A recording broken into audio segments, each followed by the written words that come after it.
Here we go.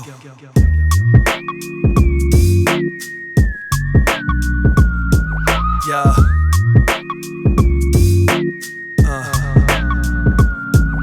It's time to listen up because the show's about to get you right. Settle in cause you be tuning into what Jiu-Jitsu life. Get into the nitty and gritty of what the game's about. What it's really like when you get paid to fight and train for bouts. Turn it up, turn it up, turn it on louder. About to drop some knowledge, yo, it's Dominguez, Shawn, Fowler. About to give it to you straight, y'all, no filler. Pulling no punches, really couldn't get no realer. I'm a flow spiller, recognize that no one's illa. Keep it locked right on this episode because it's gonna be killer. Elite technique with the flows to get you hyped. I thought you knew with Shawn and Drew, the crew of a Jiu-Jitsu life. What's up, everyone? Shawn Fowler, 5 Grappling, Fight 365. We are here today for this episode of Jiu-Jitsu Life, and I'm in the studios today with none other than Drew Dominguez. What's up, dude? How you doing? Good, man. How are you today? I can't complain. Awesome.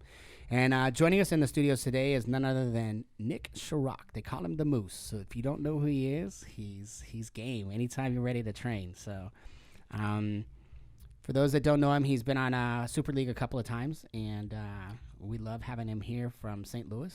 And so he moved here a few years ago. Tell us where you're training at and what you're doing. I train at University of Jiu-Jitsu with Sal and Shawn Ribeiro, and just train there. Also work for a living, and we've been here for about 3-4 years, and we love it. Yeah, we love it out here.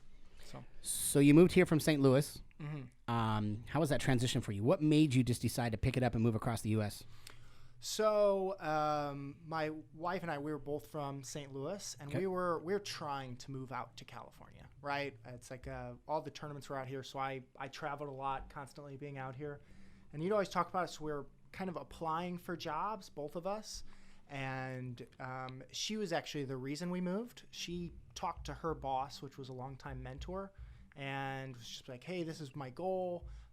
So he connected her with somebody else, I think. And so she got a job out here that actually relocated us, paid for us to move our vehicles. Wow, that's a move our bonus cars. right there. That's huge. Oh, yeah. Yeah, and I was in sales at the time, and if you're good at sales and you can sell things, you can find a job. It's pretty transparent. You can find a job. You can find a job. I was selling enterprise software at the time, and then I moved out here, found a sling and freight, helping logistics and moving into that. So I just came out, quit my job, moved out here, found a job within a couple weeks, and we've been kind of grinding ever since. So we love it, though. Was one of the main reasons Jiu-Jitsu for the move? Or was it just a lifestyle? For me, it was Jiu-Jitsu. For her, probably not so much. Because it's probably one of the biggest parts of my life is Jiu-Jitsu. I mean, I train almost every day. So being able to come out to San Diego and train with consistently black belts all the time, some of the best in the world, it was a huge driver on why I wanted to move, for sure. How's the training differ from here in San Diego and St. Louis? Yeah, that's a great question, because I was really surprised at kind of how it was different. It's, I think you can be a world champion from anywhere in the world. I think it's if you got the heart for it, you're going to do it. You're going to find a way to train, and you're going to manipulate your training to be really, really good, right? When I came out here, and it's like I was winning things in St. Louis, and when I came out here, it's like I was still, on that. It's like, yes, I'm much better now, but it's hard to say how much better I would be versus me in St. Louis, right? So, but a big portion of being in San Diego, it's like, man, Victor Hugo and I kill each other all the time. That would not happen in St. Louis, right? So I get to train with Shawn Giansalo and Gustavo and all the other cross training all the big boys to do. Yeah, and that wouldn't happen in St. Louis. So it's a big beneficial. But I don't think you have to live here to be great. What was your background back there? I mean, you wrestled too in high school, and what else? I actually never wrestled. No? Never wrestled. Nothing. Yeah. Nice. So, but I played football. I played football through college. I went to a D2 school in Southern Illinois until I started training Jiu-Jitsu. I still played, but I just wasn't good anymore. It was really weird. Once I started really committing myself to Jiu-Jitsu, I was just naturally worse at football. I can't explain it, but it happened. Or was it just you committed more towards Jiu-Jitsu than football? That's probably what it was. But I mean, I played linebacker, and I was just missing tackles. And I'm like, afterwards, I'd be like face down on the field. Like, what's wrong with me? It's like, I never do this. And I could tell it was the end when I told you just got old, bro.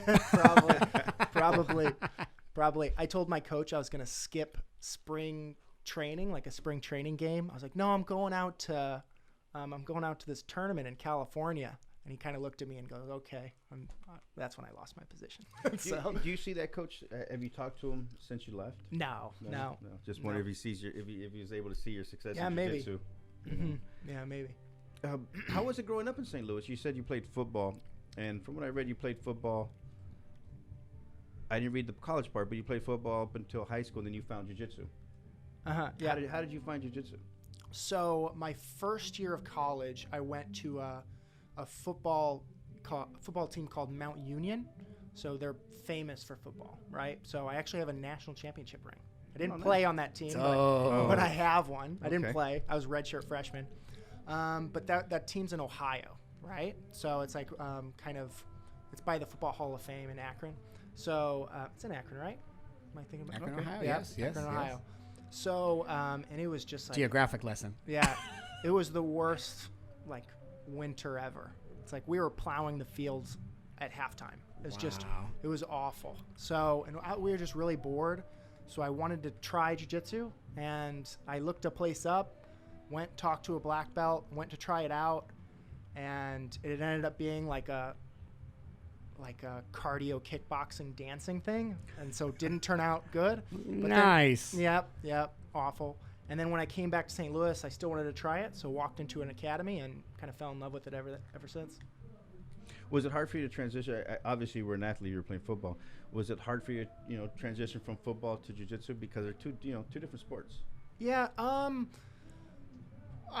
I don't think so. Mainly because I had some good people in my ear, kind of talking me out of using athleticism, right? So just being like, hey, that's not how you get good at this. It's much more of a mental game, figuring it out. So you'll get much better if you don't use that quickly. Right there. I'm sorry. Yeah, no worries. So yeah, I think that really helped me. Just being surrounded with the right people that pushed me in the right direction, which allowed me to pick it up pretty quickly. So growing up in St. Louis, how was the winter? The winters out there. At the time, I didn't think it was that bad because that's all I ever knew, right? But it's just kind of gloomy there, right? It's more gray than anything, in the off season. So, but compared to here, I'm a baby now. I'll be walking down the street in a full winter coat. Like, man, it's cold today. I'll look at my phone. It's only 65 degrees. Literally 60. Yeah, same thing. And then I get so disappointed in myself that I'm such a baby. But you know what's wild? Okay, so 20 years ago, you go back to like 96 or even 91, right? I look back at those days and I think about, well, dang, it wasn't cold here. Like, the coldest days was like, winter was like 60. Yeah. Okay? But climate has changed here 100% because I'll tell you, from 60 degrees back then 20 years ago to now we're hitting the 40s. And sometimes you hit just below the 40s and you're like, whoa, what just happened here? You have no idea what just happened. And so that's a dynamic change as far as climate control. When you decided to move, how'd your parents feel about? Oh, they're bummed. About the move? They're bummed. My mom still tries to guilt trip me into coming back all the time. She's like, you're. We still have your room. We still have your room here. Yeah, your niece was saying that she's mad at you because you don't live here. And then I talked to my brother, and he's like, no, she never said that. It's like, what's wrong with her? So I was trying to get me to come back, but she's setting you up. Yeah, they're supportive. They are.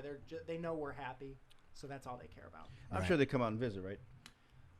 Yeah, they do. Yeah, maybe they come here a couple times a year. I go back a couple times a year.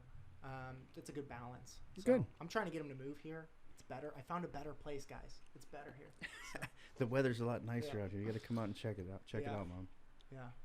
So, bunch of San Diego guys just bragging about how great San Diego is. Yeah, for sure. So, you're known as to have some of the better judo in jiu-jitsu, and really? you've never actually walked into a dojo. I've taken one judo class, and that was Travis Stevens came and taught a seminar, so it was very fun. But that was about a year ago. That was about a year ago. Right. It was very cool. He just beat everybody up, and dude, he's a special guy.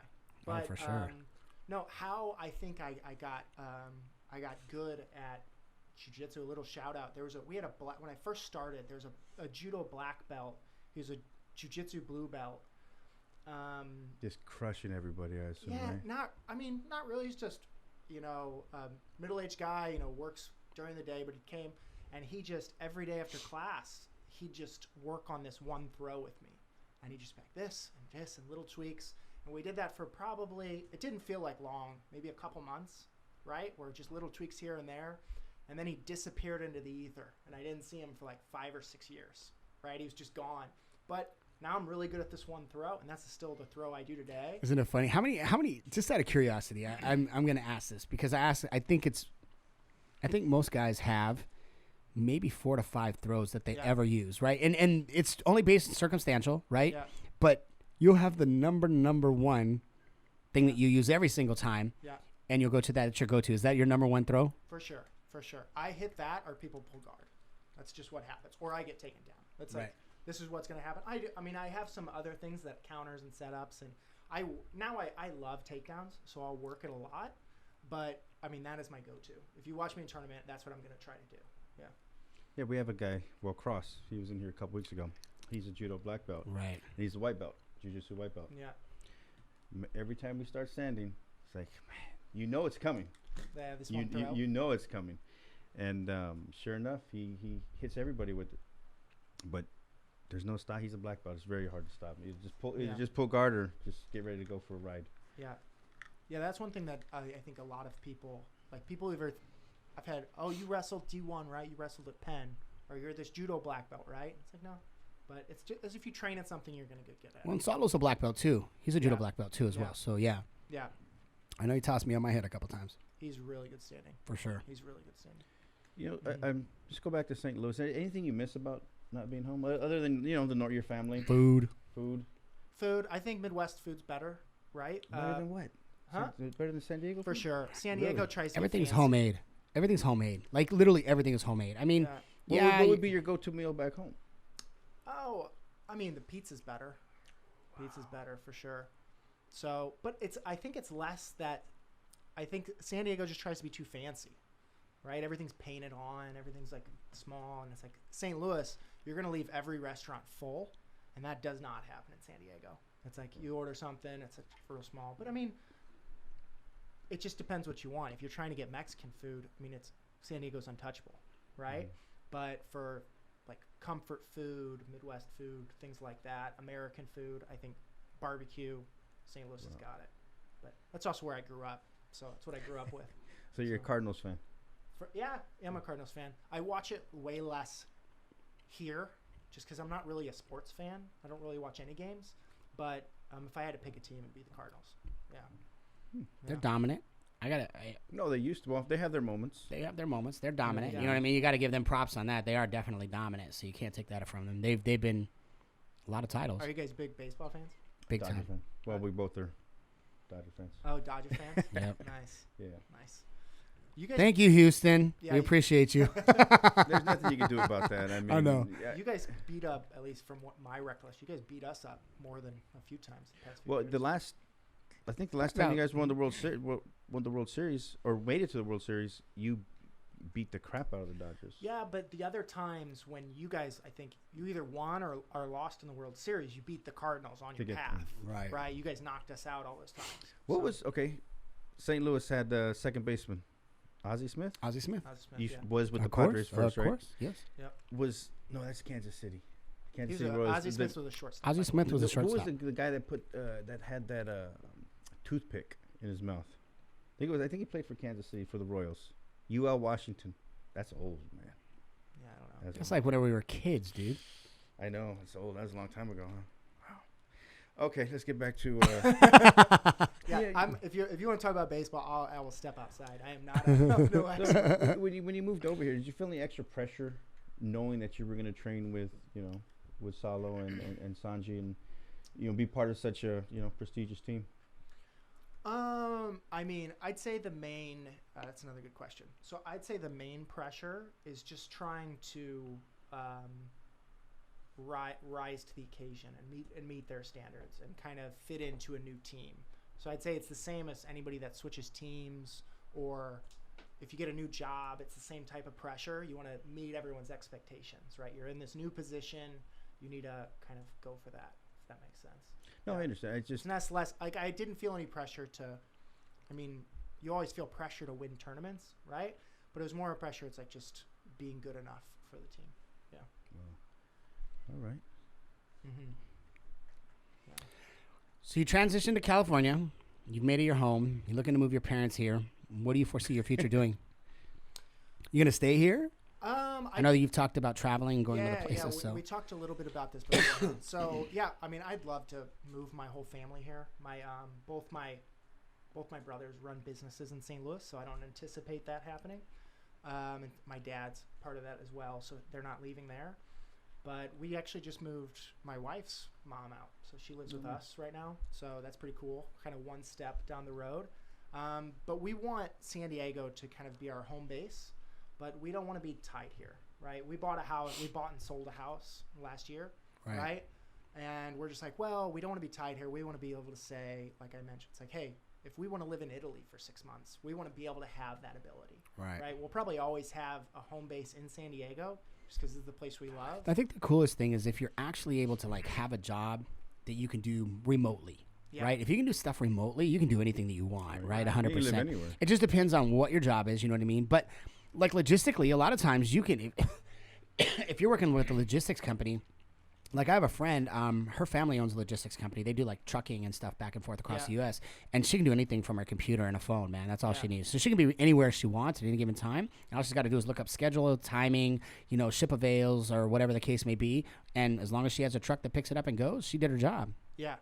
Yeah, for sure. Yeah, that's the goal, right? That's why we're trying to, like we recently made a transition where it's like, I work for myself now. So it's like here, and that's what we're trying to build. Get to a point where I can do this from anywhere. Right. And it generates enough income where we can do whatever we want. Yeah, that's awesome. Right. That's the end goal. And that's why, like, I haven't competed since Masters, right? Right. And it's like, I still consider myself an adult competitor. I'm 30, right? I've still got a bunch of good years to compete. But I'm just kind of putting all my effort into the business now. Of course. So that way in hopefully 6 months to a year, I'll have both the financial stability and then the ability to kind of hop in as if I'm a full-time competitor, but still have the income as if I'm working full-time. Right. And then even have like maybe a secondary person that can do some of the work while you're not in the office, Exactly. Right. Part-time even just a part-time person. Like that helps out a lot. Yeah, for sure. Yeah. And so I have some really good people with me in place now, and I'm trying to build it from the ground up so nothing relies on me. I feel like a lot of entrepreneurs have made that mistake that I've listened to, where everything, if they leave, the whole thing just crumbles around them. So I'm trying to build it as I'm not a crucial part. I'm not a crucial cog. I'm just like a growth accelerator. So if I leave, it just runs stable. Do you ever feel like in an effort to do that, like entrepreneurship is like one of the most awesome things in the world, right? Mm-hmm. But it's also unforgiving, right? And it's also stressful. But with that, you've already built a baseline, right? And so now you're working from that baseline. How do you feel by growing it around you, but not being the key element? You know what I'm saying? Like you're able to take yourself out of the equation to make it run. How do you think the overall circle works with that once you step away? I mean, we'll find out, right? Right. The nucleus is important, though. It's always important, right? It is important, and it's more.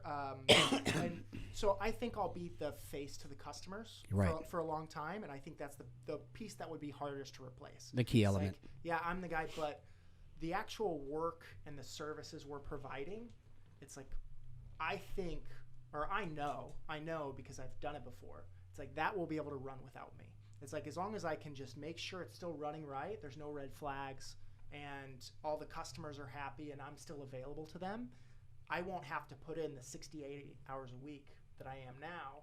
I'll be able to tone that back down to a regular full-time job so that way I can train, right? And I still train now, but training versus training for competition are two different things.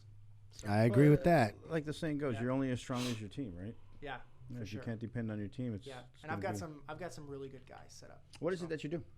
I run like outsourcing support for specifically logistics companies, just because that's my industry knowledge. But I do it for others too. I work a little bit with colleges, and we just help support staffs. So a good example, like let's take this podcast, right? So you guys want to grow your viewership, grow all these things, right?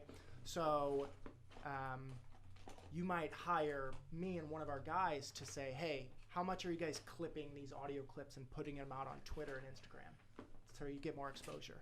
It's like, yeah, we should do all those things. It's like, well, you could hire somebody else. Maybe you guys don't have the extra money for an extra person. So that's why somebody would hire a VA or something like that.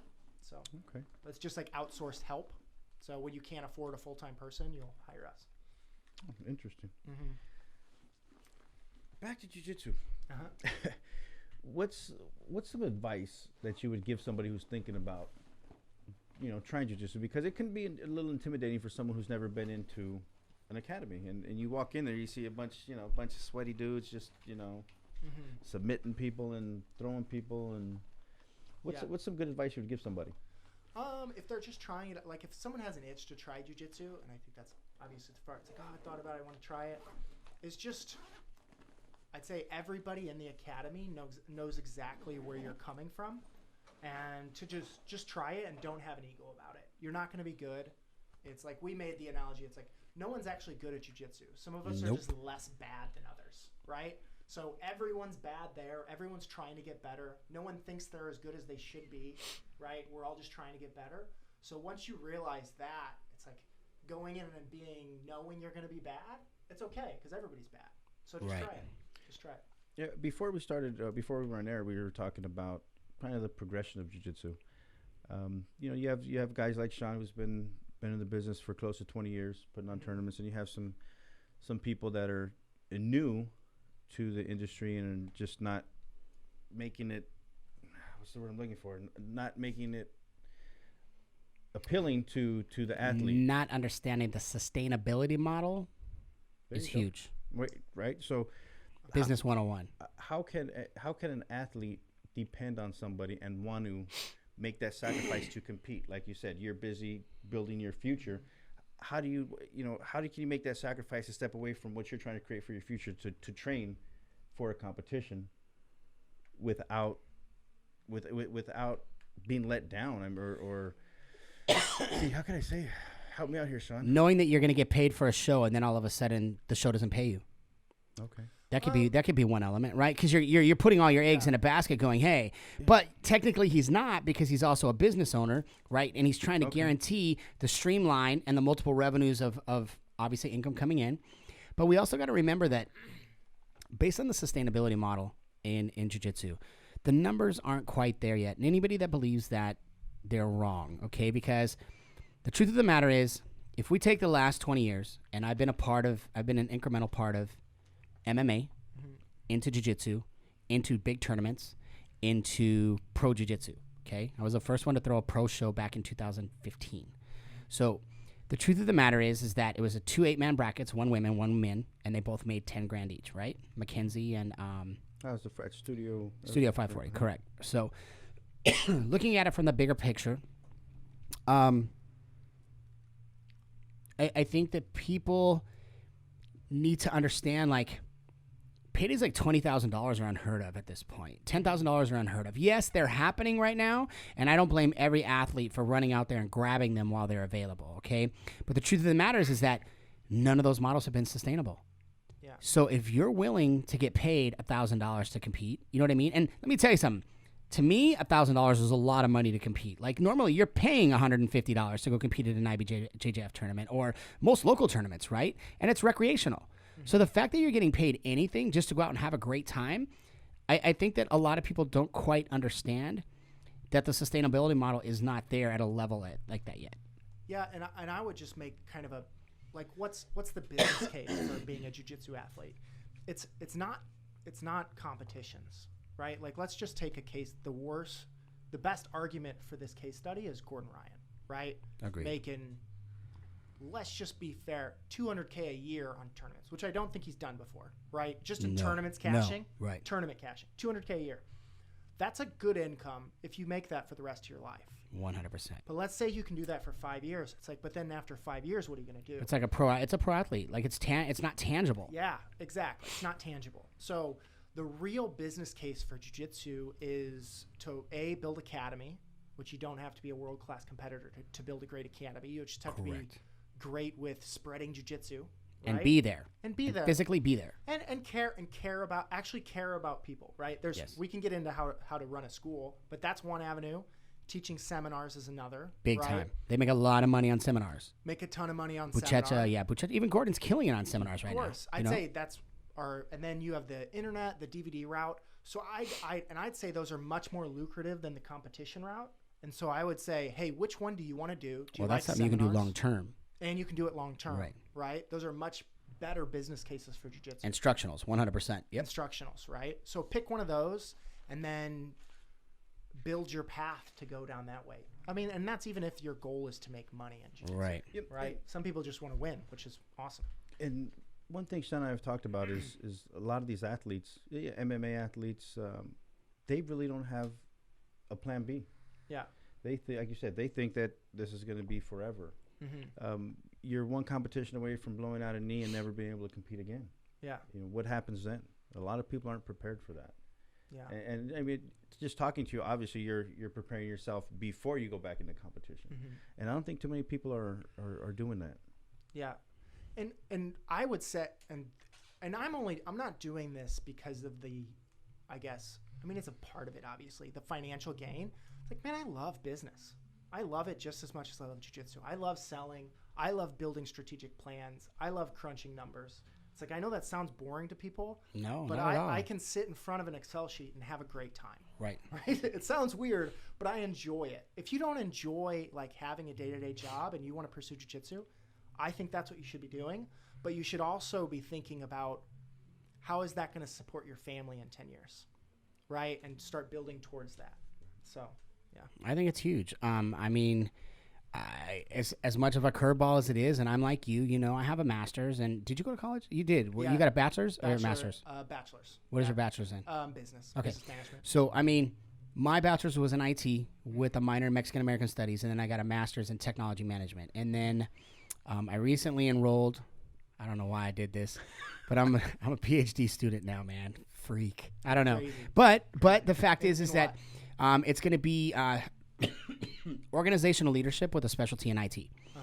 So the reality of it is that I'm like you, I have multiple revenue streams, but I'm always looking at what is sustainable to maintain a household. You know what I mean? If you have children, it's great whenever you're single or you don't have kids or anything like that. But once you got to start paying for kids and, Nikes and Levi's and polo shirts and jeans and T-shirts, bro, it adds up fast. You know what I mean? Not to mention, Southern California, whether we like it or not, people pay about 70% of their income just to housing. Yeah. You know what I mean? Realistically. So whenever you have to deal with something like that, you've got to figure out a way to make it work for yourself. Otherwise, you're going to be working 12 jobs, right.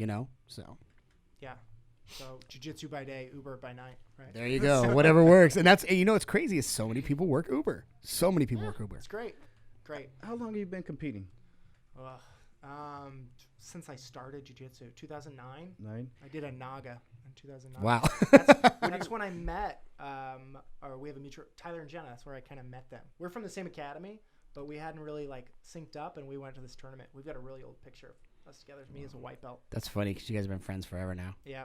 How do you feel about the way the competition has changed? In the last 5 years, you would say that it really it pretty much exploded on the scene. MMA's, in my opinion, is fading, and jiu-jitsu just seems to be growing and growing.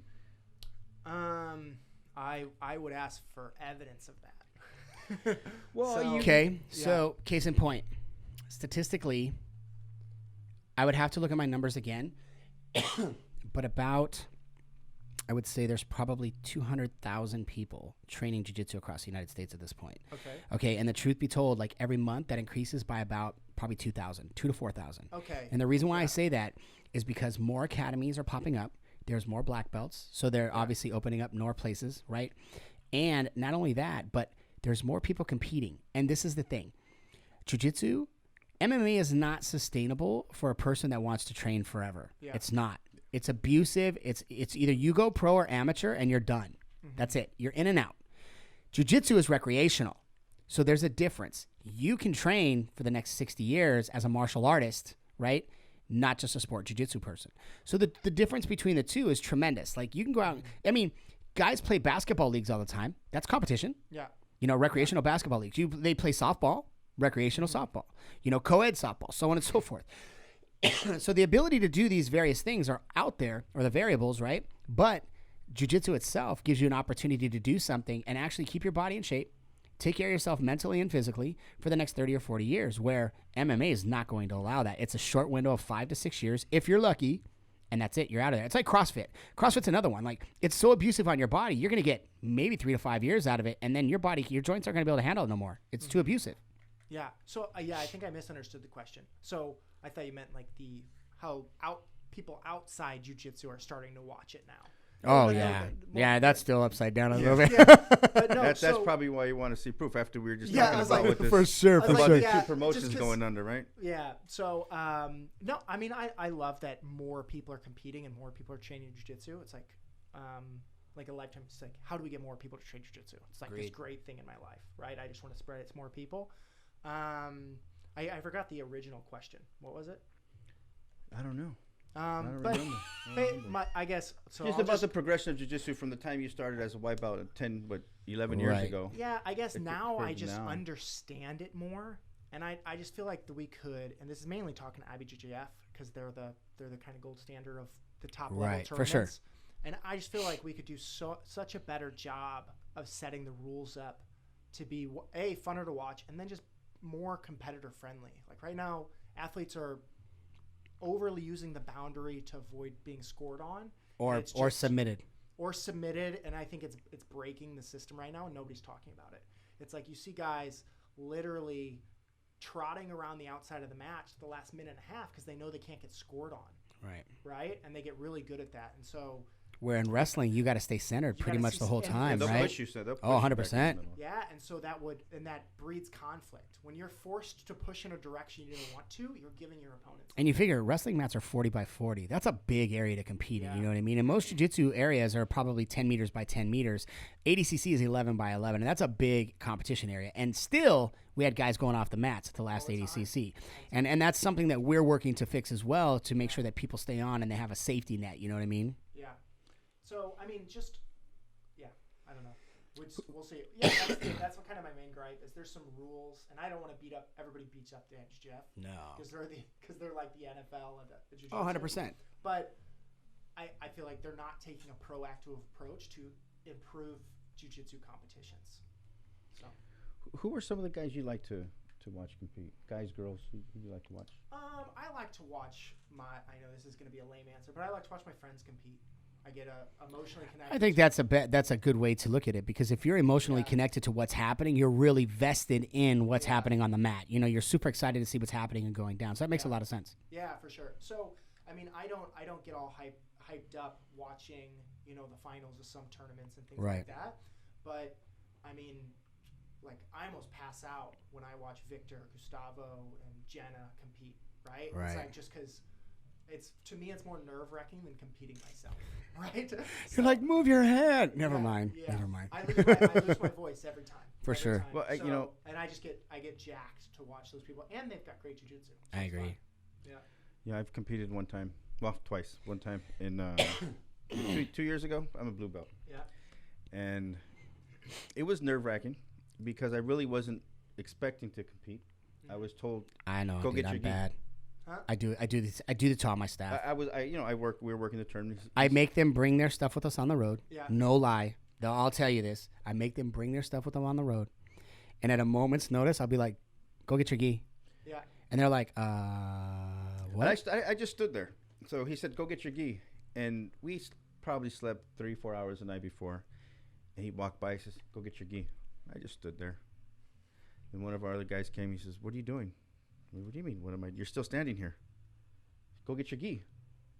I go put my gi on, and competition starts. And all I hear is, I probably had I had the biggest crowd, believe it or not, right? About 25 people. There's probably like 25 people. Yelling easy. and screaming. And I'm trying to listen to my professor, and I hear him screaming, and out of everybody's voice, all I hear is Shawn's, and I'm just nervous. I mean, Are you reffing? No, I was coaching him. Oh, okay. And so I know what you mean by you're getting hyped and you're getting pumped, because I was just getting hyped up just listening to him, and I didn't know I couldn't move.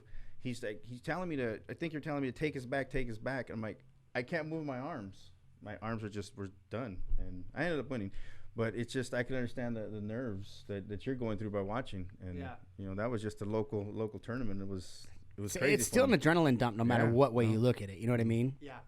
Local or big, it doesn't matter. It doesn't matter if it's the biggest tournament on the planet or individual. It doesn't matter. It's still the same amount of people in the room, and it's a pumped experience, 100%. Yeah, it could be just us, and it's like you're 100%. Yeah, exactly. Super nervous, right? And so, yeah. Have you ever had to use your jiu-jitsu in the street? So, yes. That was like a delayed thought. Yeah, so He's like, maybe I shouldn't say this, or no, because and this will never happen again, because it's happened 2 or 3 times, and both times I was drinking. Oh, here we go. I thought. What a way to start the story. I was drinking. I thought someone was picking on one of my friends. I thought a big guy was picking on one of my little friends. Right. I was wrong both times, by the way. I was wrong. Oh, so it happened more than once. This has happened twice. So one of the times I was justified, and the other time I was just wrong. They ended up being friends. So basically this guy, it was my friend's birthday. He was just out of hand, right? It was his birthday. We were getting ready to leave, and he fell out of his chair, right? My best friend did. And so we're leaving, and somebody else is just making fun of him. This big guy is just making fun of him, laughing at him, look at that idiot rolling around on the floor. I'm man, nobody makes fun. I was what are you doing? You can't make fun of this little guy. So I walked by, and I was like, hey, man, don't make fun of him.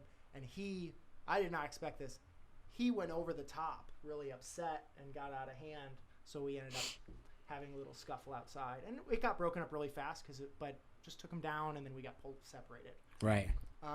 But a much funner situation where all my friends were telling this other guy how great at jiu-jitsu I was. Oh, here we go. How great at jiu-jitsu I was. And he wanted to try it. And he's taking this on a personal attack. And I wasn't drinking because I was preparing to go to Abu Dhabi in a couple weeks. And I was just there to hang out with my friends. Right. Just no, man, I don't want to do this at all. I was like, no. And finally, he just kept talking. I'm like, all right, man, my car's about a block away. I'm going to walk to my car. And if I turn around and you're behind me, it's like, we can fight then. And then so I leave, and I'm praying, please be behind me. Please. I turned, and he did. And then I talked him into having a jiu-jitsu match instead of fighting, and then I just choked him unconscious and left. So that's pretty good. You actually talked him into in the middle of the street before you fought him. So I go, hey, man, let's just have a jiu-jitsu match. That's what this is about. That basically means we don't hit each other. We just grapple. And then I made him slap hands and fist bump in the street. Oh, wow. And I just took his back really fast and choked him and left. That's awesome. Yeah. That's a good story. I like that one. Let's get drunk and let's do jiu-jitsu. In the street, but we got to slap hands first, though. That's funny. Yeah. And it was the worst thing that could have happened to him because he's his only chance is a lucky shot, right? Right. But nope, we're doing jiu-jitsu, the one thing I'm good at. 100%. That's funny. All right. Yeah. What else you got? Anything else? That's it, man. Let's wrap it up. All right. You got anything else, Nick? Yeah. What episode is this? 25, I think, something like that. 25, it's up there. Yeah, it's up there. Remember that for the best episodes. Best episodes. There you go. I'll make sure we make a story. highlight reel. Actually, we talked about a story. portion right a little bit ago that I'm gonna definitely make an edit on it, so I like it. Yeah. So, tell everybody where to find you on Instagram and Facebook. Oh, The Moose. Nick_Schrock, I guess, is my Instagram. You're not the Moose on there, bro? I don't think so. Come I don't think so. on. I'll Obviously, change it you don't today. use it, I'll right? change it. You use much? Moose, I mean, honestly, most people that I train with call me Moose. Less out here, Right. but more in the Midwest. People don't know my real name. So Moose is very... If you That say works. Moose, I will look. Right. Yeah. But no, just Nick Schrock. Look me up. Facebook, Instagram. Facebook, Instagram. Yeah. All right. All the same. Appreciate your time. Thank you guys tonight. so much. This No, was thank Wow, you. we Thanks for appreciate stopping you, by, man, for coming out. Yeah. Appreciate it. So with this episode and all of our episodes, you can check us out at 5grappling.com. Upcoming, we have Vegas. Vegas, and then we have San Diego. And following that, I will be at Echelon Front in Orlando, and then we'll come back for the Women's Cup. So we have a few things planned, a Super League coming up as well as a Kids Pro. So check us out at 5grappling.com. For all these episodes, you can check us out on iHeartRadio and also iTunes and YouTube, iTunes, Spotify. There you go. That's anywhere you can find a podcast. All the major outlets. Those are the 4 that I really care about, though. Those are all the major ones. All right. So with this, we're out. Have a great night. Thank you. Appreciate it, man. Thank you very much. Thank you. Yeah.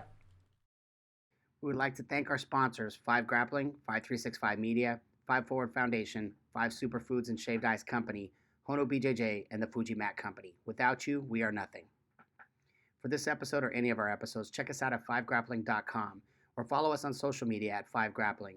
If you're watching this video on YouTube or listening via podcast, don't forget to click the subscribe button below. Thank you for your support. 5 Grappling. Compete, evolve. Real people, real stories, real life, 5 brand.